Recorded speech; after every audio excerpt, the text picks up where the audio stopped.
Price lord brothers and sisters, ಕರ್ತನಾದ ಯೇಸು ಕ್ರಿಸ್ತನ ನಾಮದಲ್ಲಿ ನಿಮ್ಮೆಲ್ಲರನ್ನು ವಂದಿಸುವನಾಗಿದ್ದೇನೆ. ನಾವೀಗ ಗಮನಿಸುವಂತದ್ದು ಸೀಕ್ರೆಟ್ ರಾಪ್ಚರ್, ಅಂದರೆ ರಹಸ್ಯ ಪೂರ್ಣ ಎಂಬುವಂತ ಬೋಧನೆಯು ಒಂದು ಸುಳ್ಳಾದ ಬೋಧನೆಯಾಗಿದೆ ಎಂಬುದರಲ್ಲಿ 6ನೇ ಭಾಗದಲ್ಲಿದ್ದೇವೆ. ಈ ಭಾಗದಲ್ಲಿ ನಾವು ಗಮನಿಸಿ ತಿಳಿದುಕೊಳ್ಳುವಂತದ್ದು, ಕ್ರಿಸ್ತ ವಿರೋಧಿಯು ಇಸ್ರಾಯೇಲ್ ಜನರೊಂದಿಗೆ ಒಡಂಬಡಿಕೆಯನ್ನು ಮಾಡಿಕೊಳ್ಳುತ್ತಾನೆಯೇ ಎಂಬುದಾಗಿ ಗಮನಿಸೋಣ.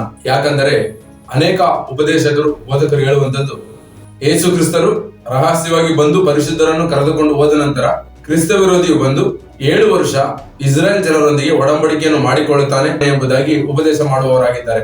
ಆದರೆ ಈ ಉಪದೇಶವು ದೇವರ ವಾಕ್ಯಕ್ಕೆ ಅನುಗುಣವಾಗಿದೆ ಅಥವಾ ವಿರೋಧವಾಗಿದೆ ಎಂಬುದಾಗಿ ಸತ್ಯವೇದ ವಾಕ್ಯಗಳನ್ನು ಗಮನಿಸಿ ತಿಳಿದುಕೊಳ್ಳೋಣ. ಅದಕ್ಕಾಗಿ ವಚನ ದಾನಿಯೇಲ 9ನೇ ಅಧ್ಯಾಯ ವಚನ 25ರಿಂದ 27. ಇದನ್ನು ತಿಳಿದು ಮಂದಟ್ಟು ಮಾಡಿಕೊ, ಯೆರೂಸಲೇಮು ಜೀರ್ಣೋದ್ಧಾರವಾಗಿ ಕಟ್ಟಲ್ಪಡಲಿ ಎಂಬ ದೈವೋಕ್ತಿಯು ಹೊರಡುವಂದಿನಿಂದ ಅಭಿಷಕ್ತನಾದ ಪ್ರಭುವು ಬರುವುದರೊಳಗೆ 7 ವಾರಗಳು ಕಳೆಯಬೇಕು. ಅದು ಪುನಃ ಕಟ್ಟಲ್ಪಟ್ಟು 62 ವಾರ ಇರುವುದು.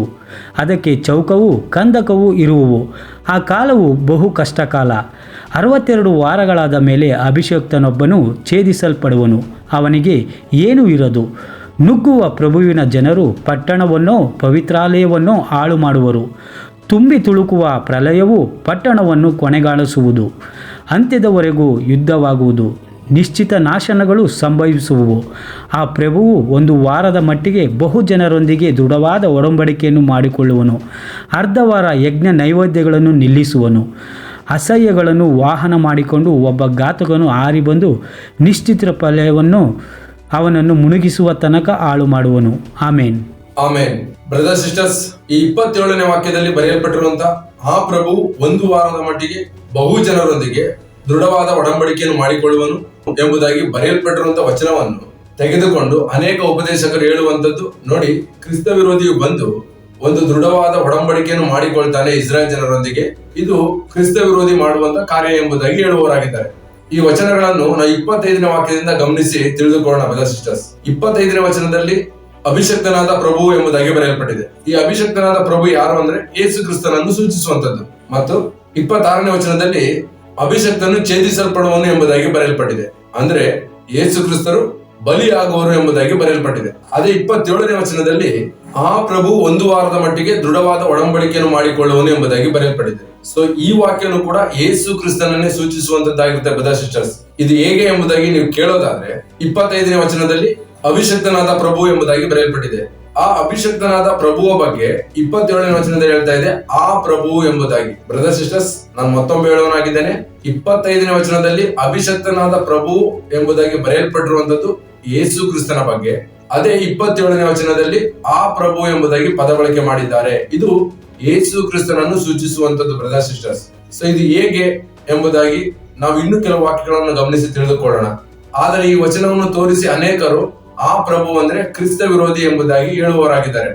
ಅದು ದೇವರ ವಾಕ್ಯಕ್ಕೆ ವಿರೋಧವಾಗಿರುವಂತದ್ದು. ಬ್ರದರ್ ಸಿಸ್ಟರ್ಸ್, ಯಾಕಂದ್ರೆ ಸತ್ಯವೇದದಲ್ಲಿ ನಾವು ಗಮನಿಸುವಂತದ್ದು, ಯಾವಾಗಲೂ ಒಡಂಬಡಿಕೆ ಮಾಡಿಕೊಳ್ಳುವಂತದ್ದು ದೇವರು ಮನುಷ್ಯರ ಸಂಗಡ ಒಡಂಬಡಿಕೆ ಮಾಡಿಕೊಳ್ತಾನೆ ಹೊರತು ಕ್ರಿಸ್ತ ವಿರೋಧಿ ಆಗಿರ್ಬೋದು, ಸೈತಾನನಾಗಿರ್ಬೋದು ಒಡಂಬಡಿಕೆಯನ್ನು ಮಾಡಿಕೊಳ್ಳೋದಿಲ್ಲ ಎಂಬುದಾಗಿ ನಾವು ಸ್ಪಷ್ಟವಾಗಿ ತಿಳಿದಿರಬೇಕು. ಮತ್ತು ಇದರಲ್ಲಿ ಇನ್ನೂ ನಾವು ಸ್ಪಷ್ಟವಾಗಿ ತಿಳ್ಕೊಳ್ಳೋದಾದ್ರೆ ಆ ಪ್ರಭುವು ಎಂಬುದಾಗಿ ಬರೆಯಲ್ಪಟ್ಟಿದೆ. ನೀವು ದಾನಿಯೇಲನ ಗ್ರಂಥ 7ನೇ ಅಧ್ಯಾಯವನ್ನು ಗಮನಿಸುವಾಗ ಕ್ರಿಸ್ತ ವಿರೋಧಿಗೆ ಪ್ರಭು ಎಂಬುದಾಗಿ ಬರಲಿಲ್ಲ, ಚಿಕ್ಕ ಕೊಂಬು ಅಂತ ಬರೆಯಲ್ಪಟ್ಟಿದೆ ಮತ್ತು ಮೃಗ ಎಂಬುದಾಗಿ ಬರೆಯಲ್ಪಟ್ಟಿರ್ತದೆ. ಅಂದ್ರೆ ಮೃಗ ಅಂದ್ರೆ ರಾಜ್ಯ, ಚಿಕ್ಕ ಕೊಂಬು ಅಂದ್ರೆ ಕ್ರಿಸ್ತ ವಿರೋಧಿ ಎಂಬುದಾಗಿ ಬರೆಯಲ್ಪಟ್ಟಿರುತ್ತೆ ಹೊರತು ಕ್ರಿಸ್ತ ವಿರೋಧಿಗೆ ಪ್ರಭು ಎಂಬುದಾಗಿ ಪದ ಬಳಕೆ ಆಗಿರೋದಿಲ್ಲ. ಬ್ರದರ್ ಸಿಸ್ಟರ್ಸ್, ಸರಿ, ನಾವು ಸತ್ಯವೇದವನ್ನು ಸ್ಪಷ್ಟವಾಗಿ ಓದಿ ತಿಳಿದುಕೊಳ್ಳೋದಾದ್ರೆ ಇಸ್ರಾಯೇಲ್ ಜನರೊಂದಿಗೆ ಒಡಂಬಡಿಕೆಯನ್ನು ಮಾಡಿಕೊಳ್ಳುವಂತದ್ದು ದೇವರಾಗಿರುತ್ತಾರೆ ಹೊರತು ಕ್ರಿಸ್ತ ವಿರೋಧಿ ಆಗಿರೋದಿಲ್ಲ ಎಂಬುದಾಗಿ ಸ್ಪಷ್ಟವಾಗಿ ತಿಳಿದುಕೊಳ್ಳಬೇಕು. ಬ್ರದರ್ ಸಿಸ್ಟರ್ಸ್, ಉದಾಹರಣೆಗೆ ಅಪೊಸ್ತಲರ ಕೃತ್ಯಗಳು 7ನೇ ಅಧ್ಯಾಯ 8ನೇ ವಚನ ನಾವು ಗಮನಿಸುವಾಗ ದೇವರು ಅಬ್ರಹಾಮನ ಸಂಗಡ ಒಡಂಬಡಿಕೆಯನ್ನು ಮಾಡಿಕೊಳ್ಳುವಾಗ ಸುನ್ನತಿಯನ್ನು ನೇಮಿಸಿದರು ಎಂಬುದಾಗಿ ಬರೆಯಲ್ಪಟ್ಟಿದೆ. ಅಂದರೆ ದೇವರು ಅಬ್ರಹಾಮನ ಜೊತೆ ಒಡಂಬಡಿಕೆಯನ್ನು ಮಾಡಿಕೊಳ್ಳುವಾಗ ಸುನ್ನತಿಯನ್ನು ನೇಮಿಸಿದನು ಎಂಬುದಾಗಿ ಬರೆಯಲ್ಪಟ್ಟಿದೆ. ಅಂದ್ರೆ ದೇವರು ಅಬ್ರಹಾಮನ ಜೊತೆ ಒಡಂಬಡಿಕೆಯನ್ನು ಮಾಡಿಕೊಂಡಿದ್ದಾನೆ ಎಂಬುದಾಗಿ ನಾವು ಸತ್ಯವೇದದಲ್ಲಿ ಗಮನಿಸಬಹುದು. ಇನ್ನು ಕೆಲ ವಾಕ್ಯವನ್ನು ಗಮನಿಸೋಣ. ದೇವರು ಅಬ್ರಹಾಮನ ಜೊತೆ ಯಾವ ರೀತಿ ಒಡಂಬಡಿಕೆಯನ್ನು ಮಾಡಿಕೊಂಡಿದ್ದಾರೆ, ಆ ಒಡಂಬಡಿಕೆಯನ್ನು ಯಾವ ರೀತಿಯಾಗಿ ನೆರವೇರಿಸಿದ್ದಾರೆ, ಆ ಒಡಂಬಡಿಕೆಯನ್ನು ಯಾವ ರೀತಿಯಾಗಿ ದೃಢಪಡಿಸಿದ್ದಾರೆ ಎಂಬುವಂತದ್ದನ್ನ ವಾಕ್ಯವನ್ನು ಗಮನಿಸೋಣ. ಆದಿಕಾಂಡ 17ನೇ ಅಧ್ಯಾಯ ವಚನ 1ರಿಂದ 2. ಅಬ್ರಾಮನು 99 ವರ್ಷದವನಾದಾಗ ಯೆಹೋವನು ಅವನಿಗೆ ದರ್ಶನ ಕೊಟ್ಟು, ನಾನು ಸರ್ವಶಕ್ತನಾದ ದೇವರು, ನನಗೆ ನಡುಕೊಂಡು ದೋಷವಿಲ್ಲದವನಾಗಿರು, ನಾನು ನಿನ್ನ ಸಂಗಡ ಒಡಂಬಡಿಕೆ ಮಾಡಿಕೊಳ್ಳುತ್ತೇನೆ, ಅತ್ಯಧಿಕವಾದ ಸಂತತಿಯನ್ನು ಕೊಡುವೆನು ಅಂದನು. ಆಮೇನ್. ಆಮೇನ್. ಈ ವಾಕ್ಯದಲ್ಲಿ ಗಮನಿಸುವಂತದ್ದು 2ನೇ ವಚನದಲ್ಲಿ ಹೇಳ್ತಿದೆ, ನಾನು ನಿನ್ನ ಸಂಗಡ ಒಡಂಬಡಿಕೆಯನ್ನು ಮಾಡಿಕೊಳ್ಳುತ್ತೇನೆ ಎಂಬುದಾಗಿ ಬರೆಯಲ್ಪಟ್ಟಿದೆ. ನೋಡಿ, ದೇವರು ಅಬ್ರಹಾಮನ ಜೊತೆ ಒಡಂಬಡಿಕೆಯನ್ನು ಮಾಡಿಕೊಂಡಿದ್ದಾರೆ. ಇದು ಹೊಸ ಒಡಂಬಡಿಕೆಯಲ್ಲೂ ಸಹ ನಾವು ಇದನ್ನು ಗಮನಿಸಬಹುದು. ಅದಕ್ಕಾಗಿ ವಚನ ಗಲಾತ್ಯದವರಿಗೆ ಬರೆದ ಪತ್ರಿಕೆ 3ನೇ ಅಧ್ಯಾಯ ವಚನ 15-16. ಸಹೋದರರೇ, ಲೋಕದ ವ್ಯವಹಾರವನ್ನು ಹಿಡಿದು ಮಾತನಾಡುತ್ತೇನೆ. ಸ್ಥಿರಪಡಿಸಿದ ಒಂದು ಒಡಂಬಡಿಕೆಯು ಕೇವಲ ಮನುಷ್ಯನಾಗಿದ್ದರೂ ಅದನ್ನು ಯಾರೂ ರದ್ದು ಮಾಡುವುದಿಲ್ಲ, ಅದಕ್ಕೆ ಹೆಚ್ಚು ಮಾತುಗಳನ್ನು ಕೂಡಿಸುವುದಿಲ್ಲ. ಒಳ್ಳೆಯದು, ದೇವರು ಅಬ್ರಾಮನಿಗೂ ಅವನ ಸಂತತಿಗೂ ವಾಗ್ದಾನಗಳನ್ನು ಮಾಡಿದನು. ಆತನು ನಿನ್ನ ಸಂತತಿಗಳಿಗೆ ಎಂದು ಹೇಳಿ ಅನೇಕರನ್ನು ಸೂಚಿಸದೆ ನಿನ್ನ ಸಂತತಿಗೆ ಎಂದು ಹೇಳಿ ಒಬ್ಬನನ್ನೇ ಸೂಚಿಸುತ್ತಾನೆ. ಆ ಒಬ್ಬನು ಕ್ರಿಸ್ತನೇ. ಆಮೇನ್. ಆಮೇನ್. 15ನೇ ವಚನವನ್ನು ಗಮನಿಸುವಾಗ ಸ್ಥಿರವಾದ ಒಂದು ಒಡಂಬಡಿಕೆಯು ಎಂಬುದಾಗಿ ಬರೆಯಲ್ಪಟ್ಟಿದೆ ಮತ್ತು ದೇವರು ಅಬ್ರಹಾಮನಿಗೂ ಅವನ ಸಂತತಿಗೂ ವಾಗ್ದಾನ ಮಾಡಿದನು ಎಂಬುದಾಗಿ ಬರೆಯಲ್ಪಟ್ಟಿದೆ. ಸೊ ಇದು ಯಾವ ಒಡಂಬಡಿಕೆ ಅಂದ್ರೆ, ಅಬ್ರಹಾಮನಿಗೆ ದೇವರು ಮಾಡಿಕೊಳ್ಳುವಂತ ಒಂದು ಒಡಂಬಡಿಕೆ, ನಿನ್ನ ಜನಾಂಗವನ್ನು ನಕ್ಷತ್ರಗಳ ಹಾಗೆ ಮಾಡುತ್ತೇನೆ ಎಂಬುದಾಗಿ ಹೇಳುವಂತ ಒಡಂಬಡಿಕೆ. ಇದು ಯಾರ ಬಗ್ಗೆ ಬರೆಯಲ್ಪಟ್ಟಿದೆ ಅಂದ್ರೆ, ಯೇಸು ಕ್ರಿಸ್ತನ ಬಗ್ಗೆ ಬರೆಯಲ್ಪಟ್ಟಿರುತ್ತದೆ. ಇದೇ 16ನೇ ವಚನ ನಾವು ಗಮನಿಸುವಾಗ ಒಬ್ಬನನ್ನೇ ಸೂಚಿಸುತ್ತದೆ, ಆ ಒಬ್ಬನು ಕ್ರಿಸ್ತನೇ ಎಂಬುದಾಗಿ ಸ್ಪಷ್ಟವಾಗಿ ಗಮನಿಸಿ. ಅಬ್ರಹಾಮನ ಜೊತೆ ಒಡಂಬಡಿಕೆಯನ್ನು ಮಾಡಿಕೊಂಡಿರುವಂತದ್ದು ದೇವರು. ಆ ದೇವರು ಶಾರೀರದಲ್ಲಿ ಯೇಸು ಕ್ರಿಸ್ತನಾಗಿ ಬಂದಿರುವಂತಹ ಸಮಯದಲ್ಲಿ ಆ ಒಡಂಬಡಿಕೆಯು ಯೇಸು ಕ್ರಿಸ್ತನ ಬಗ್ಗೆ ಬರೆಯಲ್ಪಟ್ಟಿದೆ ಎಂಬುದಾಗಿ ಸ್ಪಷ್ಟವಾಗಿ ನಾವು ಅರ್ಥ ಮಾಡ್ಕೋಬಹುದು ಬ್ರದರ್ಸ್ ಸಿಸ್ಟರ್ಸ್. ಈಗ ದಾನಿಯೇಲ 9ನೇ ಅಧ್ಯಾಯ 27ನೇ ವಚನದಲ್ಲಿ ಆ ಪ್ರಭು ಒಂದು ವಾರದ ಮಟ್ಟಿಗೆ ದೃಢವಾದ ಒಡಂಬಡಿಕೆಯನ್ನು ಮಾಡಿಕೊಳ್ಳುವನು ಅಂದರೆ, ಈ ಅಬ್ರಹಾಮನ ಜೊತೆಯಲ್ಲಿ ಮಾಡಿಕೊಂಡಿರುವಂತ ಒಡಂಬಡಿಕೆಯನ್ನೇ ಇಲ್ಲಿ ದಾನಿಯೇಲನ ಗ್ರಂಥ 9ನೇ ಅಧ್ಯಾಯ 27ನೇ ವಚನದಲ್ಲಿ ದೃಢವಾದ ಒಡಂಬಡಿಕೆ ಅಂದ್ರೆ ಒಂದು ಒಡಂಬಡಿಕೆಯನ್ನು ದೃಢಪಡಿಸುವಂತದ್ದು. ಸೊ ಇದನ್ನ ನಾವು ಕನ್ನಡ ಸತ್ಯವೇದದಲ್ಲಿ ಗಮನಿಸುವಾಗ ದೃಢವಾದ ಒಡಂಬಡಿಕೆ ಎಂಬುದಾಗಿ ಬರೆಯಲ್ಪಟ್ಟಿದೆ. ಇದನ್ನೇ ನಾವು ಬೇರೆ ಭಾಷೆಯಲ್ಲಿ ಅಂದ್ರೆ ತಮಿಳಲ್ಲೋ ಅಥವಾ ತೆಲುಗಲ್ಲೋ ನಾವು ಗಮನಿಸೋದಾದ್ರೆ ಒಡಂಬಡಿಕೆಯನ್ನು ದೃಢಪಡಿಸುವನು ಎಂಬುದಾಗಿ ಬರೆಯಲ್ಪಟ್ಟಿದೆ ಬ್ರದರ್ಸ್ ಸಿಸ್ಟರ್ಸ್. ಸರಿ, ಈಗ ಯೇಸು ಕ್ರಿಸ್ತರು ಒಡಂಬಡಿಕೆಯನ್ನು ಮಾಡಿಕೊಂಡಿದ್ದಾರಾ ಎಂಬುದಾಗಿ ಕೇಳೋದಾದ್ರೆ ಹೌದು. ಅದಕ್ಕೆ ಕೆಲವೊಂದು ವಾಕ್ಯವನ್ನು ಗಮನಿಸೋಣ. ಯಾಕಂದ್ರೆ ದಾನಿಯೇಲ 9ನೇ ಅಧ್ಯಾಯ 27ನೇ ವಚನದಲ್ಲಿ ಆ ಪ್ರಭು ಬಹು ಜನರೊಂದಿಗೆ ದೃಢವಾದ ಒಡಂಬಡಿಕೆಯನ್ನು ಮಾಡಿಕೊಳ್ಳುವನು ಎಂಬುದಾಗಿ ಬರೆಯಲ್ಪಟ್ಟಿದೆ. ಇದು ಯೇಸು ಕ್ರಿಸ್ತನೇ ಮನುಷ್ಯನಾಗಿ ಬಂದು ಈ ಭೂಲೋಕದಲ್ಲಿ ಬಹು ಜನರಿಗೋಸ್ಕರ ಒಡಂಬಡಿಕೆಯನ್ನು ಮಾಡಿಕೊಂಡಿದ್ದಾನೆ ಎಂಬುದಾಗಿ ಸತ್ಯವೇದದಲ್ಲಿ ಬರೆಯಲ್ಪಟ್ಟಿದೆ. ವಾಕ್ಯವನ್ನು ಗಮನಿಸೋಣ. ಮತ್ತಾಯನ ಬರೆದ ಸುವಾರ್ತೆ 26ನೇ ಅಧ್ಯಾಯ 28ನೇ ವಚನ.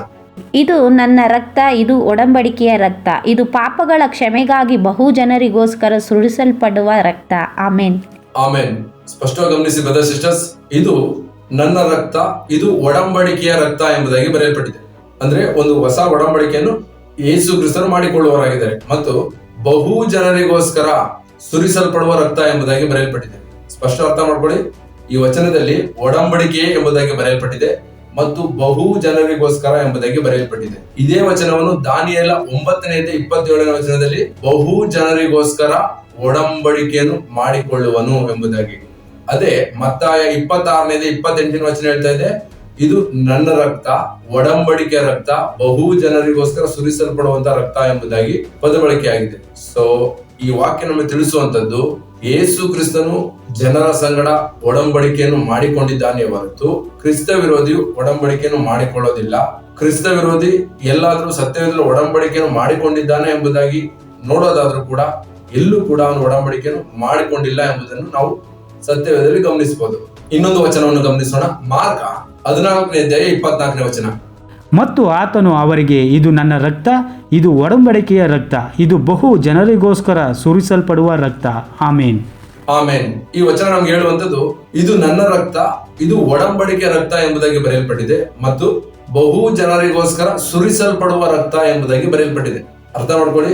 ದಾನಿಯೇಲನ ಗ್ರಂಥ 9ನೇ ಅಧ್ಯಾಯ 27ನೇ ವಚನದಲ್ಲಿ ಬರೆಯಲ್ಪಟ್ಟಿರುವಂತಹ ಬಹು ಜನರಿಗೋಸ್ಕರ ಒಡಂಬಡಿಕೆಯನ್ನು ಮಾಡಿಕೊಂಡಿರುವಂತದ್ದು ಇಲ್ಲಿ ಮಾರ್ಕನು ಬರೆದ ಸುವಾರ್ತೆ 14ನೇ ಅಧ್ಯಾಯ 24ನೇ ವಚನ ಸ್ಪಷ್ಟವಾಗಿ ಹೇಳ್ತಾ ಇದೆ, ಅದು ಬಹು ಜನರಿಗೋಸ್ಕರ ಒಡಂಬಡಿಕೆಯನ್ನು ಮಾಡಿಕೊಳ್ತೇನೆ ಎಂಬುದಾಗಿ ಬರೆಯಲ್ಪಟ್ಟಿರುವಂತದ್ದು ಯೇಸು ಕ್ರಿಸ್ತನನ್ನು ಕುರಿತ ಹೊರತು ಕ್ರಿಸ್ತ ವಿರೋಧಿಯನ್ನು ಕುರಿತು ಅಲ್ಲ ಬ್ರದರ್ ಸಿಸ್ಟರ್ಸ್.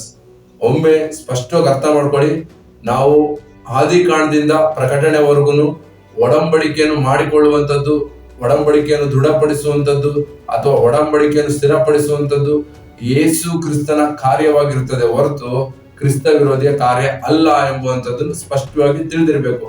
ಆದರೆ ಇಂದಿನ ದಿನಗಳಲ್ಲಿ ಅನೇಕ ಬೋಧಕರು ಅಥವಾ ವಿಶ್ವಾಸಿಗಳು ಸತ್ಯವೇದವನ್ನು ಸರಿಯಾಗಿ ಓದಿ ತಿಳಿದುಕೊಳ್ಳದೆ ಯೇಸು ಕ್ರಿಸ್ತನ ಬಗ್ಗೆ ಬರೆಯಲ್ಪಟ್ಟಿರುವಂತಹ ವಚನವನ್ನು ತೆಗೆದುಕೊಂಡು ಇದು ಕ್ರಿಸ್ತ ವಿರೋಧಿ ಬಂದು ನೆರವೇರಿಸುತ್ತಾನೆ ಎಂಬುದಾಗಿ ಹೇಳಿ ದೇವ ದೂಷಣೆಯ ಮಾತನ್ನು ಆಡುವವರಾಗಿದ್ದಾರೆ ಬ್ರದರ್ ಸಿಸ್ಟರ್ಸ್. ಸೊ ನಾವು ಇಲ್ಲಿವರೆಗೂ ಗಮನಿಸಿ ತಿಳಿದುಕೊಂಡಂತದ್ದು ದಾನಿಯೇಲ 9ನೇ ಅಧ್ಯಾಯ 27ನೇ ವಚನದಲ್ಲಿ ಬರೆಯಲ್ಪಟ್ಟಿರುವಂತಹ ಆ ಪ್ರಭು ಯೇಸು ಕ್ರಿಸ್ತರು, ಅಂದ್ರೆ ಆ ಪ್ರಭು ದೃಢವಾದ ಒಂದು ಒಡಂಬಡಿಕೆಯನ್ನು ಬಹು ಜನರೊಂದಿಗೆ ಒಡಂಬಡಿಕೆಯನ್ನು ಮಾಡಿಕೊಳ್ತೇನೆ ಎಂಬುದಾಗಿ ಬರೆಯಲ್ಪಟ್ಟಿರುವಂತಹ ಆ ವಚನ ನೆರವೇರಿಸಿರುವಂತದ್ದು ನಮ್ಮ ಕರ್ತನಾದ ಯೇಸು ಕ್ರಿಸ್ತರು ಅದೇ ಹೊಸ ಒಡಂಬಡಿಕೆಯಲ್ಲಿ ಬಂದು ಬಹು ಜನರಿಗೋಸ್ಕರ ತಮ್ಮ ಪ್ರಾಣವನ್ನೇ ಕೊಟ್ಟಿದ್ದಾರೆ ಎಂಬುದಾಗಿ ಇಲ್ಲಿವರೆಗೂ ನಾವು ಗಮನಿಸಿ ತಿಳಿದುಕೊಂಡೆವು. ಮುಂದೆ 7ನೇ ಭಾಗದಲ್ಲಿ ನಾವು ಗಮನಿಸುವಂತದ್ದು ಯೆರೂಸಲೇಮಲ್ಲಿ 3ನೇ ದೇವಾಲಯ ಕಟ್ಟಲ್ಪಡುತ್ತದೆಯೇ ಎಂಬುದಾಗಿ ಗಮನಿಸೋಣ. ಈ ಭಾಗದ ಬಗ್ಗೆ ನಿಮ್ಗೆ ಏನಾದರೂ ಸಂಶಯ ಇರುವುದಾದರೆ ಸ್ಕ್ರೀನ್ ಮೇಲೆ ಬರುವಂತ ನಂಬರ್ಗೆ ಕರೆ ಮಾಡಿ ತಿಳಿಸಬಹುದು ಅಥವಾ ವಾಟ್ಸ್ಆಪ್ ಮುಖಾಂತರ ಸಂದೇಶವನ್ನು ಕಳಿಸಬಹುದು. ಇಲ್ಲಿವರೆಗೂ ವಾಕ್ಯದ ಅರ್ಥಗಳನ್ನು ತಿಳಿಸಿಕೊಡ್ತಾ ಬರ್ತಾ ಇರುವಂತ ನಮ್ಮ ಕರ್ತನಾದ ಯೇಸು ಕ್ರಿಸ್ತನಿಗೆ ಸ್ತುತಿ, ಘನತೆ, ಗೌರವಗಳು ಆತನೊಬ್ಬನಿಗೆ ಸಲ್ಲಲಿ. ಆಮೇನ್.